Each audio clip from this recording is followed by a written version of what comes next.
tahun penjara yang katanya dari pihak penasihat hukum menyatakan banding, jadi gimana?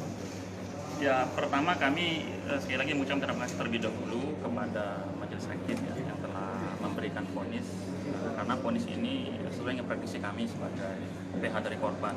Karena menurut kami dari awal sejak pelaporan sampai dengan proses pembuktian bahkan hari ini, menurut kami pihak korban memang unsur-unsur terbukti. Jadi sejak awal kami yakin bahwa memang terdakwa Reza ini akan mendapatkan hukuman yang setimpal. Kita sepakat dengan hukuman 8 tahun kepada terdakwa. Kita sepakat ya, karena memang menurut kami sudah sepantasnya beliau mendapatkan hukuman seperti itu, seperti yang dibilang oleh majelis hakim tadi, bahwa satu, dia adalah seorang panutan dan tidak bisa memberikan panutan kepada mahasiswinya. Yang kedua, dia juga menjelekkan nama Unsri terkait perbuatan ini.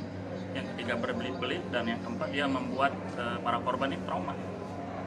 Jadi kami pikir cukup untuk dikasih punishment seperti itu. Untuk pengajuan nanti banding, dia kan banding vonis tadi, Ya. kita menanggapinya seperti apa? Ya, kalau banding itu kan hak dari terdakwa sebenarnya. Mau banding mau tidak itu hak terdakwa. Tapi paling tidak kami ingin mengatakan bahwa vonis hari ini yang diberikan oleh majelis hakim Pengadilan Negeri Palembang ini sebenarnya menjadi berkah tersendiri buat para orang tua yang memuliakan anaknya di Unsri. Karena dengan adanya vonis ini kita berharap seluruh mahasiswa Unsri yang mungkin mendapatkan perlakuan yang sama itu nggak apa-apa, skip saja gitu. Omongkan, sampaikan ke publik, juga perlu ya adukan saja, nggak ada masalah, karena ini sudah ada bukti gitu loh, bahwa perbuatan-perbuatan seperti itu ternyata bisa dipidana. Selama ini ada pengaduan baru nggak? Sebenarnya kalau selama ini ada, cuman kita masih kita tutupi karena saya selaku dari alumni dari Unsri juga pengennya Unsri tidak lagi mengalami hal semacam ini. Jadi besar harapan kita ke depan semua persoalan yang terjadi, harapan kita itu diselesaikan dulu secara internal di Unsri.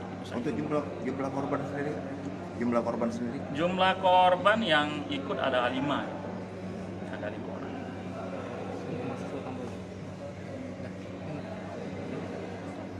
Bisa komentar dari mahasiswa. Rambang. Sayuti Rambang Ya. dari PH korban. Kita menanggapi putusan itu gimana deh? Ya, yang jelas kami pribadi kami merasa sangat puas gitu ya, karena memang sesuai dengan harapan daripada mahasiswa itu sendiri gitu ya. Dan ini merupakan langkah awal gitu, dengan berhasilnya ataupun masuknya penjara si pelaku ini, langkah awal untuk membersihkan dunia pendidikan daripada kejahatan seksual seperti itu.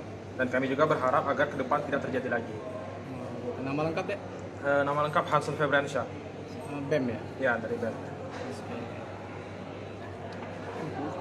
Terima kasih ya. Ngomong gitu siapa? Sayuti Rambang. Kirim aja nih. Hai pemirsa Sri Popo TV, jangan lupa komen, like, dan subscribe serta tonton terus berita-berita terupdate lainnya ya.